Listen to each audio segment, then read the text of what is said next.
అన్నదాత అన్నదాత మీ అన్నదాత చెమటోడ్చి ఆహారాన్నందించే రైతన్న అనునిత్యం నీ కండదండగా నిలిచే నేస్తం ఎవరన్నా అన్నదాత అన్నదాత మీ అన్నదాత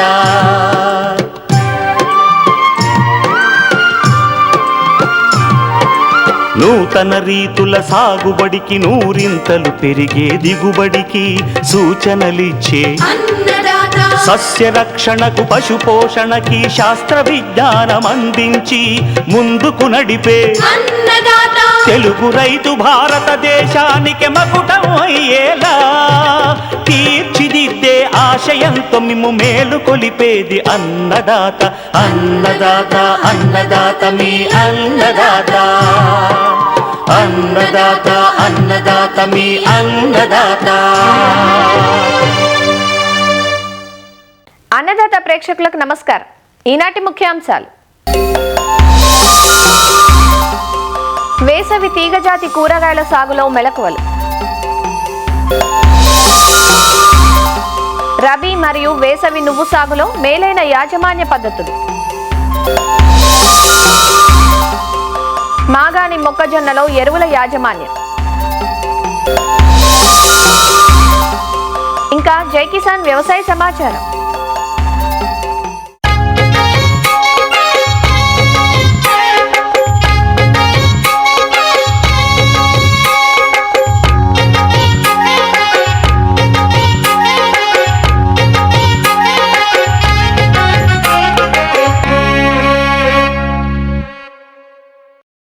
ఇరు తెలుగు రాష్ట్రాల్లో మొక్కజొన్నను రెండవ పంటగా మాగాణుల్లో సాగు చేస్తుంటారు. వరి కోతలయ్యాక పొలం దున్నకుండా నవంబర్ డిసెంబర్ మాసాల్లో జీరో టిల్లేజ్ పద్ధతిలో చాలల్లో విత్తుకుంటారు. పొలం దున్ని సాగు చేసేటట్లయితే వేసవి పంటగా జనవరి మాసంలో సాగు చేస్తారు. దున్ని సాగు చేసినా దున్నకుండా సాగు చేసినా మొక్కజొన్నకు ఎరువుల యాజమాన్యం ఒకే విధంగా ఉంటుంది. మొక్కజొన్న పోషకాలను అధికంగా గ్రహించే పంట. ఎరువులను సిఫార్సు చేసిన విధంగా అందించినప్పుడే ఎకరాకు 40 క్వింటాళ్లకు పైగా దిగుబడులు సాధించగలం. మరి మొక్కజొన్నలో ఎరువుల యాజమాన్యం గురించి రాజేంద్రనగర్లోని ప్రొఫెసర్ జయశంకర్ తెలంగాణ రాష్ట్ర వ్యవసాయ విశ్వవిద్యాలయం అఖిల భారత ద్వితీయ మరియు సూక్ష్మ పోషక విభాగం ప్రధాన శాస్త్రవేత్త డాక్టర్ శంకర్ నుంచి తెలుసుకుందాం. దాదాపుగా మనము రబీలో మొక్కజొన్న వరి తర్వాత అతి ముఖ్య ప్రధానమైన పంటగా మనం తెలంగాణ జిల్లాలో రైతులు దాదాపుగా ఒక 14 నుంచి 15 లక్షల ఎకరాల్లో సాగు చేస్తూ రామారామిగా 14 నుంచి 15 క్వింటాల ఎకరాకి దిగుబడి పొందుతున్నారు ప్రస్తుత తరుణంలో. మొక్కజొన్నలో మనం 2-3 రకాలుగా మాట్లాడుకోవచ్చు.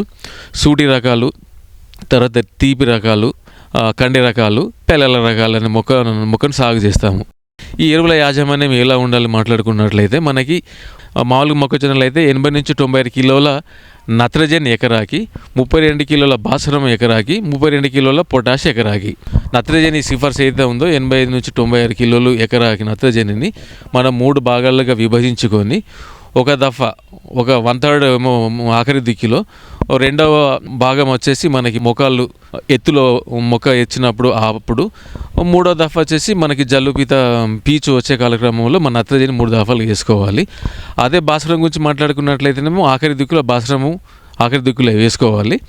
పొటాషియం 32 కిలో ఒక ఎకరం అనుకున్నాం కాబట్టి అది 2 దఫాలుగా ఆఖరి దిక్కులో ఒకసారి, తర్వాత జల్లు లేదా పీసు వచ్చే కాలక్రమంలో రెండోసారి వేసుకున్నట్లయితే ఈ ఎరువుల యొక్క సామర్థ్యం మొక్కకు అందుబాటులోకి ఎక్కువ వచ్చి అధిక దిగుబడులు పొందే ఆస్కారం ఉంటుంది. మనం సిఫార్సు చేసిన ఎరువుల మోతాదు ఏదైతే ఉందో అది సిఫార్సు చేసినప్పుడు 10 టన్నుల పశువుల ఎరువుని వాడుకొని సిఫార్సు చేసిన మోతాదు అది. అలాగే మనం మొక్కజొన్న రెండవ పద్ధతి మాట్లాడుకున్నట్లయితే వర్షాకాలంలో వరి కోసిన తర్వాత వరి మాగాణంలో నేరుగా మొక్కజొన్న విత్తుకునే సాంప్రదాయము సంస్కృతి మన రాష్ట్రంలో ఉంది.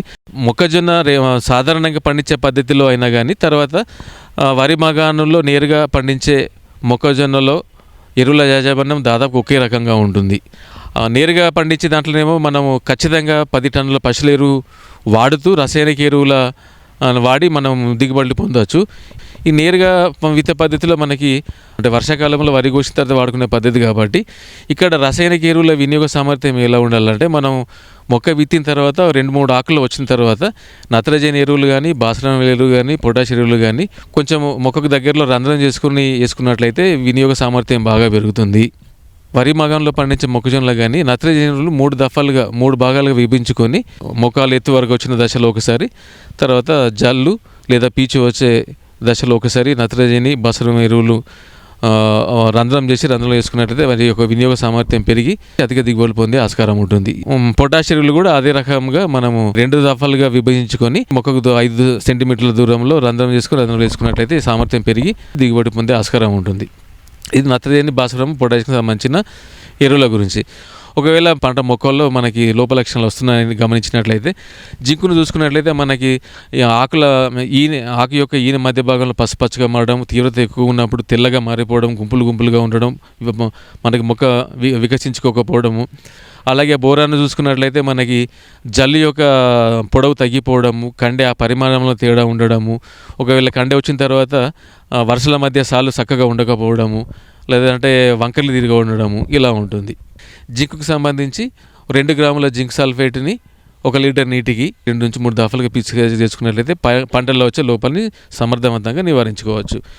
అదే బోరాన్ని చూసుకున్నట్లయితే అంటే 1 గ్రాము 1 లీటర్ నీటికి బోరాన్ని మనం పిచికారీ పైపడికి చేసుకున్నట్లయితే అధిక దిగుబడి కాకుండా గట్టిగా కండె రావడము, తర్వాత సాళ్ళ మొత్తంగా ఉండడము, పొడవు గింజలు కంకి పొడవుగా ఉండడము, వంకర లేకుండా నిటారుగా ఉండడము పొందే ఆస్కారం ఉంటుంది. దానివల్ల అధిక దిగుబడులు పొందవచ్చు. ఎరువుల యాజమాన్యానికి వచ్చేసి మీరు ఎక్కడ కన్ఫ్యూజ్ కాకుండాను అక్కడైతే ఎలాంటి యాజమాన్యం పద్ధతితో నేరుగా పాటిస్తున్నామో మనము వరి మాగాన్లో నేరుగా విత్తే పద్ధతిలో కూడా నత్రజని భాస్వరం ఎరువులతో పాటుగా ఈ సూక్ష్మ పోషకాలు పైపాటుగా పంటపై పిచికారీ చేసుకొని నివారించుకోవచ్చు. ఈ 2 జాగ్రత్తలు రైతులు గ్రహించేసి ఎరువుల యాజమాన్యం పాటిస్తూ అధిక దిగుబడులు సుస్థిరమైన దిగుబడులు పొందుతారని ఆశిస్తున్నాను.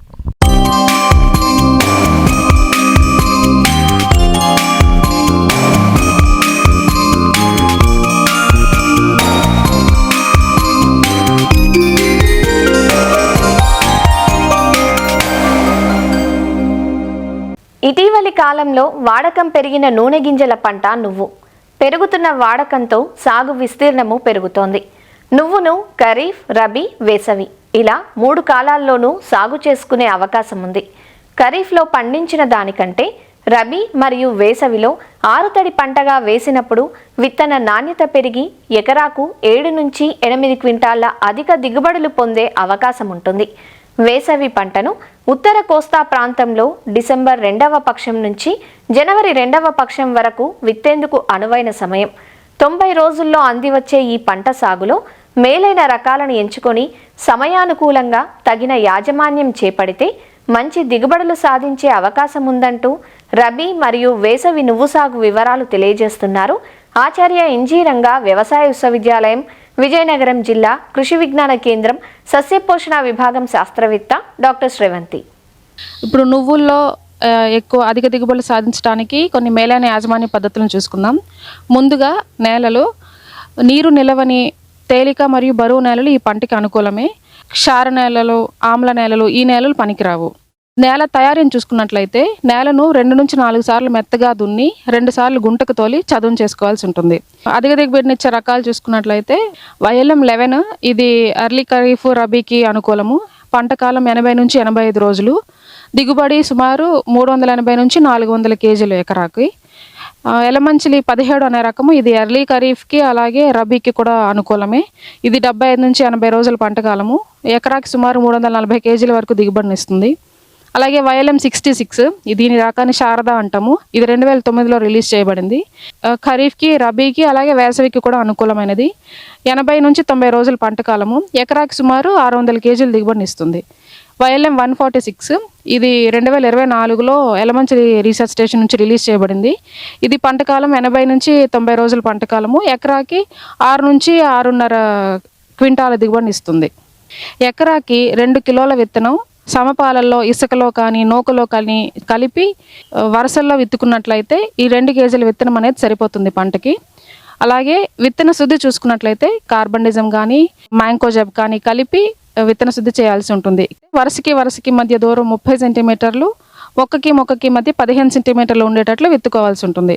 కలుపు నివారణ చూసుకున్నట్లయితే విత్తిన వెంటనే మొలక రాకముందర పెండిమిథాలిన్ అనే మందును 4 నుంచి 5 ml 1 లీటర్ నీటికి కలిపి ఎకరాకి 200 లీటర్ల నీటికి కలిపి పిచికారీ చేయాల్సి ఉంటుంది. అలాగే విత్తిన వెంటనే వర్షం పడే ఉన్నట్లయితే ఈ పెండిమిథాలిన్ మందును పిచికారీ చేయకూడదు. మొక్కలు మొలిచిన 15 రోజులకు అదనపు మొక్కలు ఏమైనా ఉంటే తీసివేయాలి.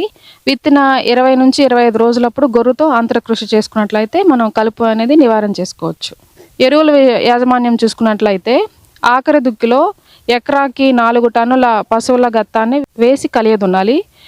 ఎకరాకి 16 కిలోల నత్రజని, 8 కిలోల భాస్వరం, 8 కిలోల పొటాష్ ఇచ్చే ఎరువులను వేసుకోవాల్సి ఉంటుంది. నత్రజని సగభాగమైన నత్రజని, మొత్తం భాస్వరం ఎరువు, మొత్తం పొటాషియం ఎరువును విత్తే సమయంలో వేసుకోవాల్సి ఉంటుంది. నత్రజనిలో 2వ భాగాన్ని విత్తిన నెల రోజుల తర్వాత వేసుకోవాల్సి ఉంటుంది. విత్తిన వెంటనే మొదటి తడి ఇవ్వాలి. పూత మరియు కాయ అభివృద్ధి లేదా గింజకట్టు దశలో తడులు ఇవ్వాలి. విత్తిన తర్వాత 35 నుంచి 40 రోజుల నుండి 55 నుంచి 60 రోజుల వరకు నీటి ఎద్దడి లేకుండా చూసుకోవాలి. నువ్వుల్లో వెర్రి తెగులు మనం ఎక్కువగా గమనిస్తుండడం జరిగింది.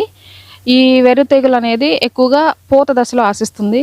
మన ప్రాంతంలో సాధారణంగా ఆలస్యంగా వేసిన పంటల్లో ఈ తెగులు ఎక్కువగా గమనించవచ్చు.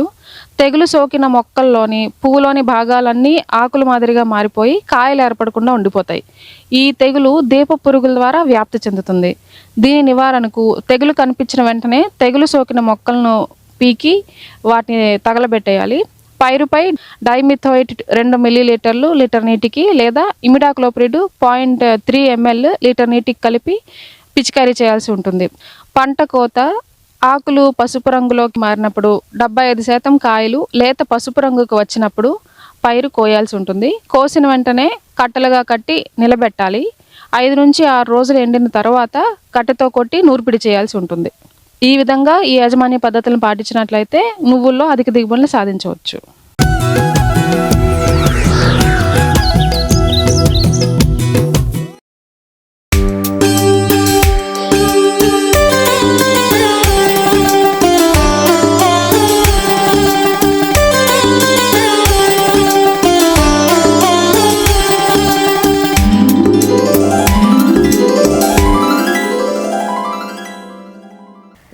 రాబోయేదేమో వేసవికాలం.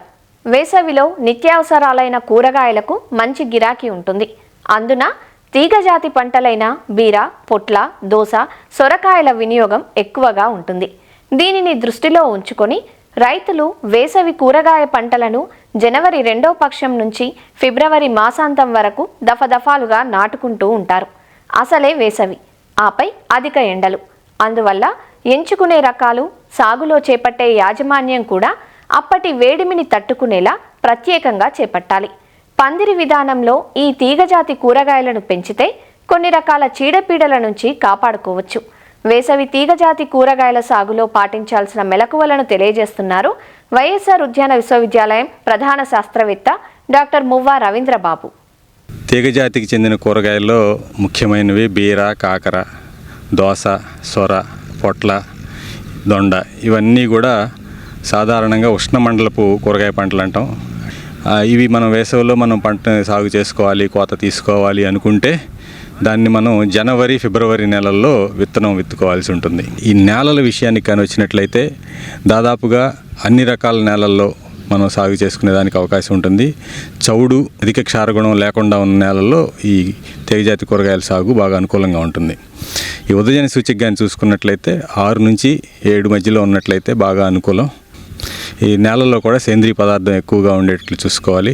దీనికోసం మనం ప్రతి సంవత్సరం వర్షాకాలంలో ఒకసారి ఈ పచ్చిరొట్ట ఎరువులను వేసుకొని కలయి దున్నుకున్నట్లయితే నేలలో ఉన్నటువంటి సేంద్రీయ పదార్థాన్ని మనం పెంపొందించుకోవడానికి అవకాశం ఉంటుంది. ఈ నేల తయారీ విషయానికి వచ్చినట్లయితే 2-3 సార్లు బాగా బారే వరకు దున్నుకోవాలి. నేలలో ఎకరానికి 10 నుంచి 12 టన్నుల వరకు బాగా తయారైన పశువుల ఎరువుని వేసుకొని పొలంలో బాగా కలయి దున్నుకున్నట్లయితే అనుకూలంగా ఉంటుంది. బీరలో అనుకూలమైన రకాలు మనకి అర్కా సుజాత్ అని, అర్కా సుమిత్ అని, అర్కా ప్రసన్న అని ఐఐహెచ్ఆర్ బెంగళూరు నుంచి విడుదల చేయబడిన రకాలు ఉన్నాయి. ఇవే కాకుండా మనకి మార్కెట్లో లభ్యమైనటువంటి హైబ్రిడ్ రకాలను ఏదైనా ఎంచుకొని సాగు చేసుకోవచ్చు.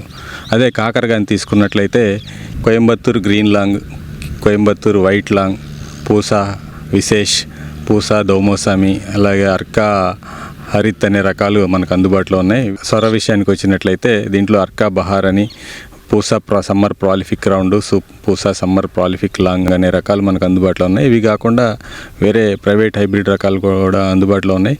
అదే దొండ విషయానికి వచ్చినట్టయితే దొండ అనేది మనం సంవత్సరం పొడవునా ఉండే పంట. దీంట్లో ఈ సాధారణంగా లోకల్గా దొరికేటువంటి సన్న దొండ లేదా పెన్సిల్ దొండ అనే దానికి మంచి డిమాండ్ ఉంది. ఇవి కాకుండా మనకి ఐఐహెచ్ఆర్ నుంచి రిలీజ్ అయినటువంటి ఈ అర్కా నీలాచల్ కుంకి, అర్కా నీలాచల్ సబూజా అనే రకాలు కూడా మనకు అందుబాటులో ఉన్నవి.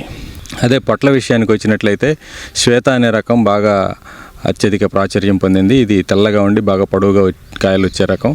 అదే PKM1 అనే రకం ఉంది. ఇదైతే కాయలు గ్రీన్ కలర్లో ఉండి చారలుగా ఉండి పొడవుగా పెరిగే రకం. వీటిల్లో మన మార్కెట్కి అనుకూలమైన రకాన్ని ఏదైనా ఎంచుకొని మనం సాగు చేసుకోవచ్చు.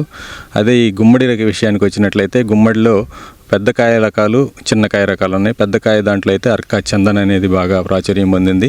అదే చిన్నగా ఉండి ఆరెంజ్ కలర్ స్కిన్ ఉండేటువంటి రకమైనట్లయితే అర్కా సూర్యముఖి అనే రకాన్ని ఎంచుకొని సాగు చేసుకోవాలి. ఈ మధ్యకాలంలో చిన్నగా ఉండే గుమ్మడి రకాలకు మార్కెట్లో మంచి గిరాకీ ఉంటుంది. అదే బూడిద గుమ్మడి కానీ తీసుకున్నట్లయితే దీంట్లో శక్తి అనే రకం మన లోకల్ మార్కెట్కి బాగా అనుకూలంగా ఉంటుంది. ఈ నాటుకునే దూరం విషయానికి వచ్చినట్లయితే ఈ కాకర అనేది సాలుకి మధ్య 1.5 నుంచి 2 మీటర్ల ఎడంగా ఉండే విధంగా, అదేవిధంగా మొక్కి మధ్య 50 నుంచి 70 సెంటీమీటర్లు ఉండే విధంగా చూసుకొని నాటుకోవాలి. అదే పొట్ల బీర విషయానికి వచ్చినట్లయితే సాలుకి మధ్య 2 మీటర్ల దూరం ఉండాలి. మొక్కి మధ్య 75 సెంటీమీటర్ల దూరం ఉండే విధంగా నాటుకోవాల్సి ఉంటుంది. సొర కానివ్వండి లేదా గుమ్మడి, బూడిద గుమ్మడి అయినట్లయితే సాలుకి మధ్య దూరం 2 నుంచి 2.5 మీటర్లు ఉండే విధంగా చూసుకోవాలి. అదే మొక్కి మధ్య దూరం 75 సెంటీమీటర్ల నుంచి 1 మీటర్ వరకు ఉండే విధంగా చూసుకొని, అంటే తేలికపాటి నేలల్లో అయితే కొంచెం తక్కువ దూరంలో నాటుకోవాలి. అదే బరువైన నేలలు, నల్లగా రేగడి నేలల్లో వీటిల్లో అయితే మొక్కలు కొంచెం దూరంగా నాటుకుంటే మంచిది. జనవరిలో చలి ఎక్కువగా ఉన్నప్పుడు కొంచెం ఈ మొలక ఇది తక్కువగా వచ్చేదానికి అవకాశం ఉన్నప్పుడు ఏదైనా బీర కానివ్వండి లేదంటే కాకర ఈ పంటలను మనం ప్రోట్రేల్లో నారు పెంచుకొని కూడా ఒక 10-15 రోజుల వయసున్న నారుని మనం నేరుగా పొలంలో విత్తుకోవచ్చు. దానివల్ల మనకు కొంత సమయం కూడా ఆదా అవుతుంది. అయితే నేరుగా విత్తుకునే పద్ధతులు అయితే విత్తనం నాటిన వెంటనే నీటి తడి ఇవ్వాలి. నీటి తడి ఇచ్చిన తర్వాత ఈ నేలలో సరిపోయినంత తేమ ఉన్నప్పుడు 24 నుంచి 48 గంటల లోపు ఈ పెండమెథిలిన్ అనే మందుని ఎకరాకి 1.2 లీటర్లు 200 లీటర్ల నీటిలో కలుపుకొని పిచికారీ చేసుకున్నట్లయితే నాటిన 30 రోజుల వరకు కూడా మనకి కొన్ని రకాలైన కలుపు మొక్కల నుంచి మనం ఇక పంటని కాపాడుకునేదానికి అవకాశం ఉంటుంది. వేసవి పంటను మనం తీసుకోవాలనుకున్నప్పుడు నీటి అవసరం బాగా ఉంటుంది. అయితే ఈ నీటిని మనం ఆదా చేసుకోవాలనుకుంటే డ్రిప్ పద్ధతిని ఏర్పాటు చేసుకోవటం, అదేవిధంగా ఈ ప్లాస్టిక్ మల్చిని కూడా ఏర్పాటు చేసుకున్నట్లయితే మనం సాగునీటిలో 30 నుంచి 50% వరకు కూడా నీటిని ఆదా చేసుకోవచ్చు. అదేవిధంగా దీనివల్ల దిగుబడి కూడా మనకి ఎక్కువ తీసుకునేదానికి ఆస్కారం ఉంటుంది. పోషకాల యాజమాన్యం విషయానికి వచ్చినట్లయితే దాదాపుగా అన్ని రకాల ఎక్కువ తీగజాతి కూరగాయలు కూడా 32 నుంచి 40 కిలోల నత్రజని, 32 కిలోల భాస్వరం, అదేవిధంగా 32 నుంచి 40 కిలోల పొటాషినిచ్చే ఎరువులను అందించాల్సి ఉంటుంది. వీటిలో ఈ భాస్వరం ఎరువు మొత్తము, అదేవిధంగా ఈ పొటాష్ ఎరువులో సగభాగం మొత్తం కూడా దుక్కిలో వేసుకొని కలయి దున్నుకోవాలి. తర్వాత మిగిలిన పొటాషు మొత్తం నత్రజని ఎరువుల్ని మొక్క నాటిన 30 రోజుల నుంచి మొదలు పెట్టేసి ప్రతి 30 రోజులకి, అంటే 30, 60, తర్వాత 75 రోజులకి లేదా 90 రోజులకి ఒకసారి పంట కాలాన్ని బట్టి ఈ సమాన దఫాలుగా విభజించుకొని వేసుకోవాలి. అదే డ్రిప్ ద్వారా నీటిని పారించే సౌకర్యం ఉన్న దగ్గర అయితే ఫెర్టిగేషన్ పద్ధతిలో ఈ నత్రజని పొటాష్ ఎరువులని, అంటే భాస్వరం ఎరువును ముందుగా దుక్కులో వేసుకున్నప్పటికీ నత్రజని పొటాష్ ఎరువులను మాత్రం సమాన దఫాలుగా మొక్క నాటిన వారం లేదా 10 రోజులకు మొదలు పెట్టేసి ప్రతి 3 లేదా 4 రోజులకు ఒకసారి డ్రిప్ ద్వారా అందించినట్లయితే ఈ పోషకాల యొక్క వినియోగ సామర్థ్యం పెరిగి మొక్కలు బాగా ఆరోగ్యంగా పెరుగుతాయి. తీగజాతి కూరగాయల్లో దోస, బూడిద గుమ్మడి తప్పించి మిగతా అన్నీ కూడా పందిళ్ళ పైకి పాకించుకున్నట్లయితే మంచి నాణ్యమైన కాయల్ని ఎక్కువ దిగుబడి తీసుకునేదానికి అవకాశం ఉంటుంది. దీని కొరకు ఏంటంటే వెదురు బొంగులతో తయారు చేసినటువంటి సెమీ పర్మనెంట్ పెండాల్స్ కానీ, లేదంటే ఈ సిమెంట్ పోల్స్ మీద జిఐ వైర్స్ ప్లాస్టిక్ తాడులతో కట్టుకున్నటువంటి పర్మనెంట్ పెండాల్స్ని కానీ ఏర్పాటు చేసుకొని దానిపైకి కానీ ఈ మొక్కలను పాకించుకున్నట్లయితే మంచి గాలి వెలుతురు బాగా సోకుతుంది. అదేవిధంగా తెగుళ్ళు కూడా తక్కువ ఆశించేదానికి అవకాశం ఉంటుంది. ఈ మొక్కల్లో పూలల్లో పరపరాగ సంపర్కం అనేది బాగా జరిగి కాయ కూడా బాగా కట్టేదానికి అవకాశం ఉంటుంది. ఈ తీగజాతి కూరగాయల్లో ఈ పాము పొడ పురుగు, ఇది సన్నటి లార్వా ఆకుల్ని తొలుచుకొని పాములు లాంటి చారలు చేయటం, తర్వాత క్రమేపీ ఆకులు ఎండిపోవడం జరుగుతుంది. దీన్ని నివారించుకోవడానికి ప్రొఫెనోఫాస్ అనే మందుని 2 మిల్లీలీటర్ల నీట్రిటిక్ కలుపుకొని కానీ, లేదంటే ఇమిడాక్లోప్రిడ్ అనే మందుని 0.5 మిల్లీలీటర్ల నీట్రిటిక్ కలుపుకొని కానీ పిచికారీ చేసుకోవచ్చు. అలాగే వేసవిలో ఎక్కువగా ఆశించే పురుగుల్లో ఈ రసం పీల్చే పురుగులు ప్రముఖ పాత్ర వహిస్తాయి. వీటిల్లో తెల్లదోమ అనేది బాగా నష్టం చేకూరుస్తుంది. అదేవిధంగా తామర పురుగులు కూడా ఆకులు అడుగు భాగాన చేరి ఈ మొక్కల నుంచి ఆకులను గోకివేయటం, రసం పీల్చివేయటం జరుగుతుంది. ఈ రెండింటి నివారణకు కూడా మనం ఈ థయోమిథాక్సామ్ అనే మందుని 0.4 గ్రాముల లీటర్ నీటికి కలుపుకొని కానీ, లేదంటే ఫిప్రోనిల్ అనే మందుని 2 మిల్లీలీటర్లు లీటర్ నీటికి కలుపుకొని మార్చి పిచికారీ చేసుకోవాలి. అదేవిధంగా పొలంలో అక్కడక్కడ ఈ తెల్లదోమకు అయినట్లయితే పసుపు రంగు జిగురు పూసిన అట్టల్ని, అదే ఈ తామర పురుగులకు అయినట్లయితే నీలం రంగు జిగురు పూసిన అట్టల్ని ఎకరానికి 20 నుంచి 50 అట్టల వరకు కూడా అక్కడక్కడ ఈ వేలాడి కట్టుకున్నట్లయితే ఈ పురుగు ఉధృతి తగ్గటమే కాకుండా ఈ పురుగు ఎక్కువగా ఎంతవరకు ఉన్నదనేది కూడా మనకు ఒక అవగాహన ఏర్పడుతుంది. దాన్ని బట్టి మనం సస్యరక్షణ చర్యలు తీసుకునేదానికి అవకాశం ఉంటుంది. తర్వాత ఈ తీగజాతి కూరగాయల్లో కాయ కట్టిన తర్వాత కాయ ఎదుగుదల దశలో ఆశించే పురుగుల్లో పండు ఈగ ప్రధానమైంది. దీని నివారణకు మనం మెలాథియాన్ అనే మందుని 2 మిల్లీలీటర్ల లీటర్ నీటికి కలిపి పిచికారీ చేసుకోవటమే కాకుండా ఈ పొలంలో అక్కడక్కడ విషపు ఎర్రలను మనం ఏర్పాటు చేసుకోవాల్సి ఉంటుంది. ఒక 2 లీటర్ల బెల్లం పానకానికి ఈ మెలాథియాన్ మందుని వేసి పొలంలో అక్కడక్కడ పళ్ళాల్లో పెట్టినట్లయితే ఈ పురుగులు ఆకర్షించబడి ఆ పళ్ళాల్లో పడి చనిపోవటం జరుగుతుంది.